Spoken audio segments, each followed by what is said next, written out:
আসসালামু আলাইকুম। সবাই কেমন আছেন? আশা করি সবাই ভালো আছেন। আজ আপনাদের জন্য নিয়ে এসেছি নতুন গল্পের প্রথম পর্ব। আশা করি গল্পটি আপনাদের ভালো লাগবে। তাহলে চলুন শুরু করা যাক। আজ আমার বাসর রাত। তবে আমার বিয়েটা সব বিয়ের মতো স্বাভাবিক বিয়ে হয়নি। খুবই ব্যতিক্রমভাবে হয়েছে। আমার স্বামী এখনো পর্যন্ত আমার মুখ দেখেনি, এমনকি আমিও না। কিন্তু দুই অচেনা মানুষের আজ বাসর রাত। এই বাসর রাতেই আমাদের প্রথম দেখা হবে।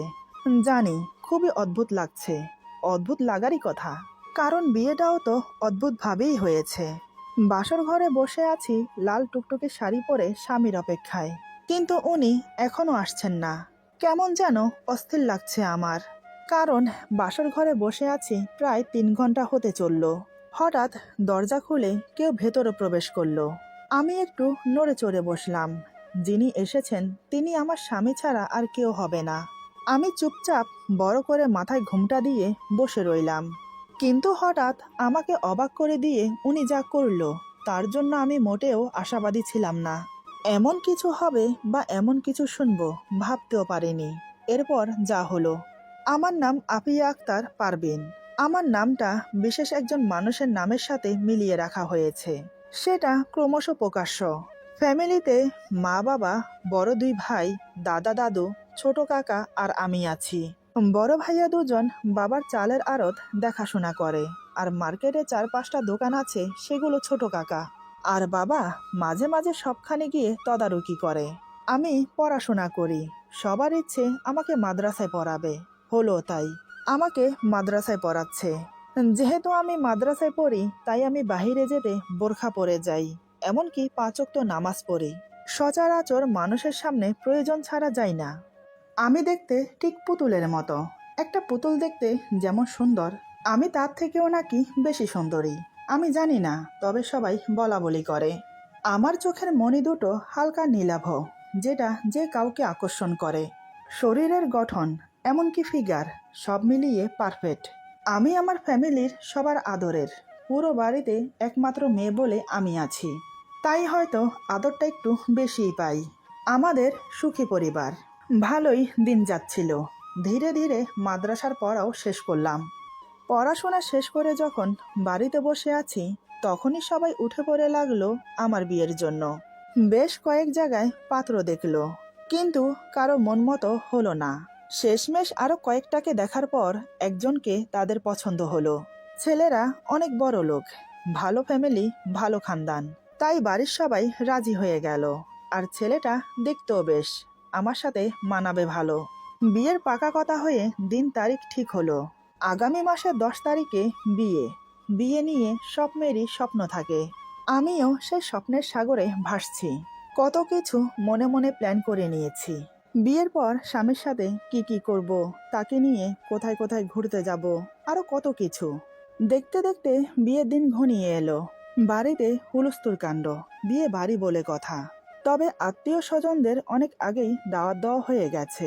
এখন শুধু বাড়ি সাজানো আর অনুষ্ঠানের আয়োজন করা। ধীরে ধীরে সবাই বিয়ের সব আয়োজন করে ফেলল। আজ গায়ে হলুদ। বাড়ি ভর্তি মেহমান গমগম করছে। ছেলে পক্ষ থেকে আমার জন্য হলুদ নিয়ে এলো।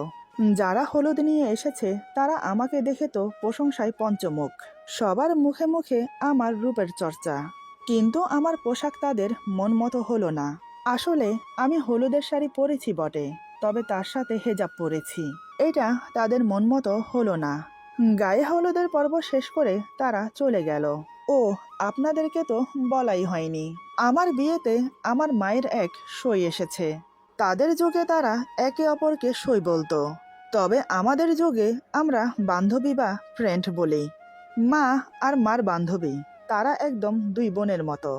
বিয়ের আগে তারা গলায় গলায় থাকতো, কিন্তু বিয়ে হয়ে যাওয়ার পর তেমন একটা দেখা সাক্ষাৎ হয় না, কারণ দুজনের বিয়ে অনেক দূরে দূরে হয়েছে। তাই এত দূর থেকে যাতায়াত করা সম্ভব হলেও ওই যে কথাই আছে না, বিয়ের পর মানুষ সংসারিক হয়ে যায়। সংসার, তার সাথে সংসারের দায়িত্ব, সব ঘিরে ধরে। তবে হ্যাঁ, মনের টান ঠিক আগের মতোই রয়ে গেছে। মাঝে মাঝে ওদের ফোনে কথা হয়। আজ আমার বিয়েতে মায়ের বান্ধবী আর তার ছেলে এসেছে। ওনার হাজব্যান্ড নাকি অনেক আগেই মারা গেছে হৃদরোগে। স্বামী মারা যাওয়ার পর স্বামীর বিজনেস নিজের হাতে উঠিয়ে নেয়, কারণ পরিবারে আর কেউ ছিল না। মায়ের বান্ধবীর নাম রানু বেগম, আমি তাকে রানু খালা বলে ডাকি। যাই হোক, গায়ে হলুদ যেখানে হচ্ছে সেখানে শুধু মেয়েদেরই আনাগোনা ছিল, ছেলেদের আসা বারণ ছিল। যা হচ্ছে সব আমার কথা মতোই হচ্ছে, আর আমার কথা তো কেউ ফেলতে পারবে না। গায়ে হলুদের পর্ব শেষ হওয়ার পর আমাকে গোসল করানো হলো। তারপর এক সময় আমি ঘুমোতে চলে গেলাম। সকাল সকাল আবার ঘুম থেকে উঠে পড়লাম।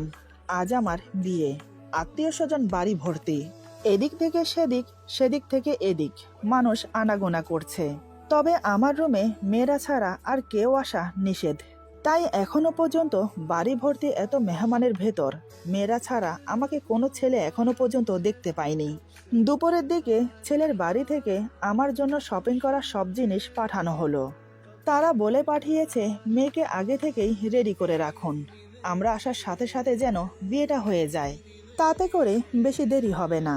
দুপুর 2:30টার দিকে আমাকে সাজানো হলো। সবাই আমার দিকে হতবাক হয়ে তাকিয়ে আছে, কারোর যেন চোখের পলকই পড়ছে না। সবাই শুধু বিড়বিড় করে বলছে, এ কি মানুষ, নাকি কোনো পরী, নাকি স্বর্গের হুর, কোনটা? আরও নানান কথা বলতে লাগলো। এদিকে দেখতে দেখতে দুপুর পেরিয়ে বিকেল হলো, কিন্তু এখনো বরযাত্রী এলো না। এবার সবাই টেনশনে পড়ে গেল। ব্যাপারটা কি হলো কেউ বুঝতে পারছে না। আমার বাবা তো টেনশনে পুরো বাড়িতে শুধু পাইচারি করছে। ছেলের বাড়িতে ফোন দেওয়া হলো, কিন্তু কেউ ফোন উঠাচ্ছে না। দেখতে দেখতে সন্ধ্যা হয়ে গেল। এবার যেন পাহাড় সমান টেনশন সবার মাথায় ভর করলো। এবার বাবা আবার ফোন করলো। প্রায় কয়েকবার রিং হওয়ার পর ফোন রিসিভ হলো। বাবা ব্যস্ত হয়ে বলে, হ্যালো হ্যালো, শুনতে পাচ্ছেন আমার কথা? অপর প্রান্ত থেকে গম্ভীর কণ্ঠে একজন বলে, জি শুনতে পাচ্ছি, বলুন। বাবা বলে, কি ব্যাপার, কি হয়েছে, আপনারা যে এখনো এলেন না? লোকটি গম্ভীর কণ্ঠে বলে, আমাদেরকে ক্ষমা করবেন, ছেলে এই বিয়ে করতে চাইছে না। এখন ছেলে যদি বিয়ে না করে তাহলে আমরা এসে কি করব? ক্ষমা করবেন আমাদের। এই বলে লোকটা ফোন কেটে দিল। বাবা তো ধপ করে সোফায় বসে পড়ল। কাকা এসে বলে, কি হয়েছে ভাইয়া, ওনারা কি বলল? বাবার চোখে পানি, তার একমাত্র কলিজার টুকরার কপালে এই ছিল। কাকা বলে, আরে ভাইয়া কি হয়েছে, তুমি কান্না করছো কেন, বলো আমাকে। বাবা কাপা কাপা গলায় বলে, ওরা ওরা বিয়েটা ভেঙে দিল, আমার মেয়েটার কি হবে এখন? কথাটা পুরো বাড়িতে ছড়িয়ে পড়ল। সবার মুখে মুখে একটাই কথা, এই মেয়ের বিয়ে ভেঙেছে। এই মেয়েকে কে বিয়ে করবে? বিয়ে ভাঙা মেয়ের কখনো বিয়ে হয় না। কেউ অলক্ষিণী, অপয়া, নানান কথা বলতে লাগলো। ততক্ষণে কথাটা আমার কানেও এসেছে। কথাটা শোনার সাথে সাথে মাথায় যেন আসমান ভেঙে পড়লো আমার। এক নিমেষেই বুক ভরা আশা আকাঙ্ক্ষা সব ধূলিসাৎ হয়ে গেল। চোখের স্বপ্ন এখন পানির ধারায় বয়ে যাচ্ছে গাল বেয়ে। দু চোখ বেয়ে নীরবে জল গড়িয়ে পড়ছে। আমি পুরো পাথর হয়ে গেছি। আপনারা বুঝতে পারছেন বিয়ের দিন একটা মেয়ের বিয়ে ভাঙা কতটা বেদনাদায়ক। কিন্তু আমার সাথে কেন এমন হলো? দাদা দাদু, বড় ভাইয়ারা, ছোট কাকা আমার পাশে বসে আমাকে বোঝাচ্ছে। তারা তো আমাকে সান্ত্বনা দিয়েই যাচ্ছে, কিন্তু আমি কোনো কথা না বলে শুধু নীরবে কান্না করছি। এদিকে মা কান্নায় ভেঙে পড়েছে। রানু খালা মাকে সান্ত্বনা দিচ্ছে, কিন্তু এই সান্ত্বনাতে কি হবে? মা কান্না করতে করতে বলে, এ কি সর্বনাশ হলো আমার মেয়েটার। আমার মেয়েটির সমাজে মুখ দেখাবে কি করে? লোকে তো এখন ছি ছি করবে দেখলেই। এতক্ষণে তো মনে হয় পাড়া শুদ্ধ সবাই জেনে গেছে। কি হবে এবার আমার? আমার মেয়েটার জীবন যে শেষ হয়ে গেল। আরো নানান কথা বলতে লাগলো। এদিকে মার কথা শুনে আর কান্না দেখে রানু খালা চিন্তায় পড়ে গেল। উনি কি করবেন ভেবে পাচ্ছে না। মার পাশে বসে অনেকক্ষণ ভাবলেন। বেশ কিছুক্ষণ ভাবার পর তিনি অনেক বড় একটা সিদ্ধান্ত নিলেন, যেটা কখনোই হবার নয়। তিনি মনে মনে সিদ্ধান্তটা ভেবে মাকে বলে, দেখ, এ অবস্থায় ভেঙে পড়া চলবে না, মনে সাহস রাখতে হবে। তোরা যদি এভাবে ভেঙে পড়িস তাহলে মেয়েটিকে সামলাবি কি করে? কথাগুলো বলে আবার চুপ হয়ে গেল। বেশ কিছুক্ষণ পর আবার বলে, আমি না একটা সিদ্ধান্ত নিয়েছি। জানি না আমার কথাটা শুনে তুই কি রিয়েক্ট করবি। আসলে আমি বলতে চাইছি আমার ছেলের সাথে পারভিনের বিয়ে দিতে। রানু খালার কথা শুনে মা অবাক হয়ে চোখ বড় বড় করে তাকিয়ে থাকে। রানু খালা বলে, আমি জানি তুই আমার কথা শুনে কেন অবাক হচ্ছিস। বয়সের পার্থক্যটা নিয়ে ভাবছিস তো? আমি জানি তোর মেয়ের থেকে আমার ছেলে 1 বছর 6 মাসের ছোট। এই সামান্য পার্থক্যটা কিছু যায় আসে না। যদি তোরা রাজি থাকিস তাহলে আমি আমার ছেলের সাথে তোর মেয়ের বিয়ে দিতে পারি, এতে আমার কোনো আপত্তি নেই। মা বলে, যদি তোর ছেলে বিয়ে করতে না চায় তখন? রানু খালা মুচকি হেসে বলে, ও আমার ছেলে, ওকে কিভাবে রাজি করাতে হবে সেটা আমি খুব ভালো করেই জানি। মা বলে, তাহলে আমি ওর বাবার সাথে কথা বলি। এই বলে মা রুম থেকে বেরিয়ে গিয়ে বাবা এবং অন্যান্য সবাইকে ব্যাপারটা জানালো। সবাই খুশি মনে সহমত জানালো। ছেলে বয়সে ছোট, তাতে কি হয়েছে? ছেলে দেখতেও তো বেশ, যেমন লম্বা তেমন তার ফিগার, এমনকি তার গায়ের রং, চেহারাটা খুবই আকর্ষণীয়। মোট কথা সব মিলিয়ে পারফেক্ট। আর আর্থিক অবস্থাও ভালো, তাই কারোর কোনো আপত্তি থাকার কথা না। সবাই এটা ভেবে খুশি হলো যে মেয়ে কলঙ্কের হাত থেকে বাঁচবে। সবাই যখন রাজি হয়ে গেছে তখন আমারও আপত্তি থাকার কথা ছিল না। এই সময়টা আপত্তি জানানোর সময়ও না। তবে বয়সটা নিয়ে মনের ভেতর একটা সংকোচ ছিল আমার। যাই হোক, অন্যদিকে রানু খালা তার ছেলের হাত ধরে ছাদে নিয়ে গেল। ওনার ছেলে বলে, আরে মা, তুমি আমাকে এভাবে ছাদে কেন নিয়ে এলে? কি হয়েছে? রানু খালা বলে, দেখে জিলু, আজ তোকে আমার একটা কথা রাখতে হবে। হ্যাঁ, রানু খালার ছেলের নাম মোহাম্মদ জিল্লুর রহমান জিলু। এখনো পড়াশোনা করে। এই তো এবার বিএ এক্সাম দেবে। বয়স আর কতটুকুই হয়েছে। যাই হোক, মায়ের কথা শুনে জিলু বলে, বলো কি কথা? রানু খালা বলে, আগে আমাকে কথা দে, তোকে আমি যেটা করতে বলবো তুই সেটা করবি। জিলু বলে, আরে মা, আগে বলো তো কি করতে হবে? রানু খালা বলে, তুই কিন্তু আমাকে কথা দিয়েছিস, তুই আমার কথা রাখবি। জিলু বলে, রাখার মতো কথা হলে নিশ্চয়ই রাখবো, বলো কি? রানু খালা জিলুর হাত শক্ত করে ধরে বলে, বাবা, তুই পারবিনকে বিয়ে কর। মায়ের কথা শুনে জিলুর মুখ হাঁ হয়ে গেল। বিনা মেঘেই যেন ওর মাথায় বজ্রপাত হলো। কয়েক মিনিটের জন্য সাইলেন্ট হয়ে গেল সে। মার দিকে একদৃষ্টে তাকিয়ে থাকে। জিলু বিশ্বাসই করতে পারছে না যে ওর মা ওকে এই কথা বলছে। রানু খালা বলে, কিরে বাবা, তুই মায়ের কথা রাখবি? দেখ বাবা, আমি ওদেরকে কথা দিয়ে ফেলেছি। তুই একটা কথা ভেবে দেখ, তুই যদি মেয়েটিকে বিয়ে করিস তাহলে মেয়েটি কলঙ্কের হাত থেকে বেঁচে যাবে। ওর পরিবারের সম্মানহানি হবে না। এমনকি আমি তাদেরকে জবান দিয়েছি, আমার জবানটা থাকবে। তুই রাজি হয়ে যা বাবা, আমি বলছি, আমি তোকে বলছি। তুই পারবিনকে বিয়ে করে ঠকবি না। খুব ভালো একটা মেয়ে, এমন মেয়ে আজকাল পাওয়া যায় না। মার কথা শুনে জিলু মায়ের হাত থেকে হাত ছাড়িয়ে নিল। জিলু বলে, মা, তুমি কি বলছো? তুমি জানো তুমি যা বলছো সেটা কোনোদিনও সম্ভব না। কিভাবে কি বলছো তুমি? আমি জাস্ট ভাবতে পারছি না। আরে, কাউকে জবান দেওয়ার আগে আমাকে জিজ্ঞেস করার প্রয়োজন ছিল আমি এই বিয়ে করতে রাজি কিনা। সরি মা, আমি এই বিয়ে কোনোদিনও করতে পারবো না। মেয়েটিকে এখনো পর্যন্ত আমি দেখলামও না, দেখতে কেমন তাও জানি না। তবে তুমি তো জানো মেয়েটি আমার থেকে বয়সে বড়, তাহলে কিভাবে কি হয়? নিজের বয়সের থেকে বড় একটা মেয়েকে বিয়ে করব আমি? তুমি এটা ভাবলে কি করে? না মা, আমি এ বিয়ে করতে পারবো না, আমাকে ক্ষমা করো। রানু খালা অনেকক্ষণ বোঝালো ছেলেকে, কিন্তু না, জিলুর একটাই কথা, সে এ বিয়ে করবে না, মরে গেলেও না। অনেক বোঝানোর পরেও যখন জিলু রাজি হচ্ছে না, তখন রানু খালা এমন একটা কথা বলল যেটা শুনে জিলু বাধ্য হলো বিয়েটা করতে। হঠাৎ রানু খালা বলে, তুই যদি এই বিয়ে না করিস তাহলে তুই আমার মরা মুখ দেখবি।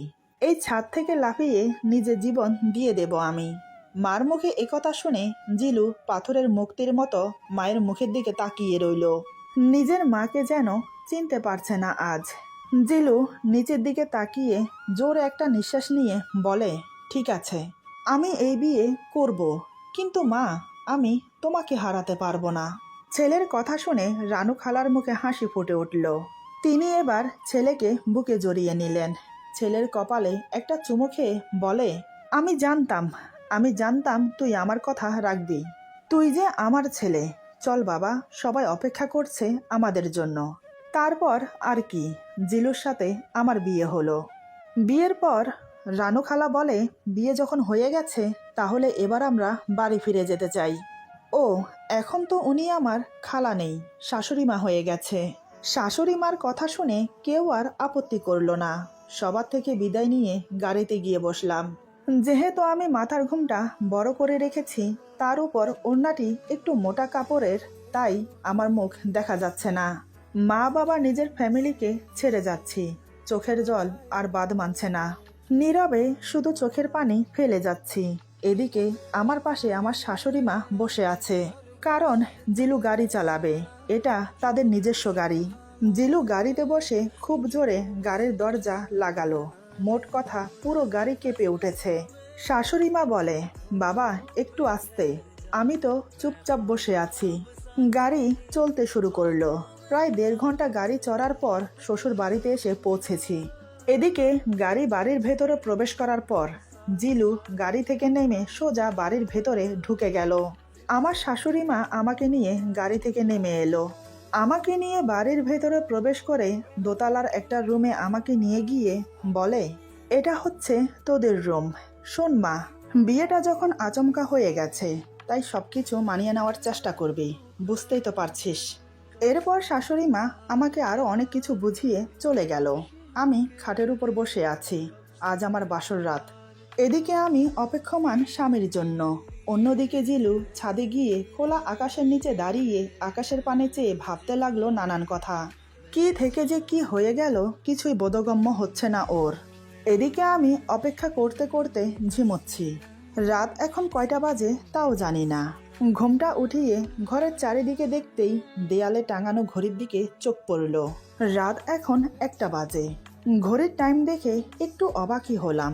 পাক্কা 3 ঘন্টা বসে আছি আমি, কিন্তু ওনার আসার নামগন্ধ নেই। ব্যাপারটা কি ঠিক বুঝলাম না। আরো বেশ কিছুক্ষণ পর হঠাৎ দরজা খোলার শব্দ হলো। ঘরের দরজা খুলে যিনি প্রবেশ করেছেন তিনি আর কেউ নয়, আমার স্বামী। এবার আমি একটু নড়ে চড়ে বসলাম। জিলু রুমে প্রবেশ করে জোরে দরজা লাগিয়ে দিল। দরজা লাগানোর শব্দে আমি খানিকটা কেঁপে উঠি। উনি আমার সামনে এসে আমাকে অবাক করে দিয়ে সামনে থাকা টি টেবিলে জোরে একটা লাথি মারলো। লাথি মারার সাথে সাথে টেবিলটা কাত হয়ে পড়ে গেল। সাথে টেবিলের উপরে রাখা পানির জগ আর গ্লাস পড়ে ভেঙে গেল। এতক্ষণে আমার যা বোঝার আমি বুঝে গেছি। মানে এই বিয়েতে ওনার সম্মতি ছিল না। কিন্তু তাহলে আমাকে বিয়ে করলো কেন? আমি ঘাবড়ে না গিয়ে স্বাভাবিক থাকার চেষ্টা করলাম। এবার জিলু আমাকে অবাক করে দিয়ে বলে, আপনি তো বড়ই ধূর্ত। একটা হাঁটুর বয়সী ছেলের সাথে বিয়ে করে নিলেন। লজ্জা বলতে কিছু আছে আপনার? আমি বললাম, আপনি আমাকে ভুল বুঝছেন, আসলে ব্যাপারটা তা না। জিলু বলে, তাহলে কি? আপনি জানেন আপনি আমার থেকে বয়সে বড়। আমি এখনো কলেজে পড়ি। আপনার সাথে আমার যায়? আপনার বর আপনাকে বিয়ে করেনি, তাই আপনি আমার গলায় ঝুলে পড়লেন। আরে, বিয়ে বাড়িতে কি আর কাউকে পাননি? আমাকে কেন শুধু শুধু ফাঁসির মঞ্চের আসামি বানালেন? আমি বললাম, আমাদের প্রিয় নবী হজরত মুহাম্মদ সাল্লাল্লাহু আলাইহি সাল্লাম কিন্তু তার থেকে 24-25 বছরের বয়সের বড় মা খাদিজাকে বিয়ে করেছেন। মা খাদিজা ছিলেন বিধবা। তিনি যখন পেরেছেন, তাহলে আপনি কেন পারবেন না? আপনার যখন বিয়েতে সম্মতি ছিল না, তাহলে বিয়ে করলেন কেন? না করলেই পারতেন। জিলু বলে, এই যে, আমাকে একদম হাদিস শোনাতে আসবেন না। বলেছিলাম আমি এই বিয়ে করব না, মরে গেলেও না। কিন্তু আমার মা আমাকে বাধ্য করলো এই বিয়ে করতে। আমি বললাম, সেটা কিভাবে? জিলু বলে, উনি আমাকে সুইসাইডের হুমকি দিয়েছে। আমি যদি এই বিয়ে না করি তাহলে ওনার মরা মুখ দেখব। আমি আমার মাকে অনেক ভালোবাসি, তাকে আমি কোনোভাবেই হারাতে চাই না। তাই বাধ্য হয়েছে আপনার মতো মেয়েকে বিয়ে করতে। আমি বললাম, যা হবার হয়ে গেছে। আপনি একবার আমার ঘুমটা উঠিয়ে আমাকে দেখুন, যদি আপনার রাগ কমে যায়। জিলু বলে, আপনাকে দেখার কোনো ইচ্ছেই আমার নেই। আমি তো এটা ভেবে পাচ্ছি না, বয়সে বড় হয়েও আপনি আমার মতো একটা ছোট ছেলেকে কেন বিয়ে করলেন? আরে, আপনি তো অন্তত না করতে পারতেন।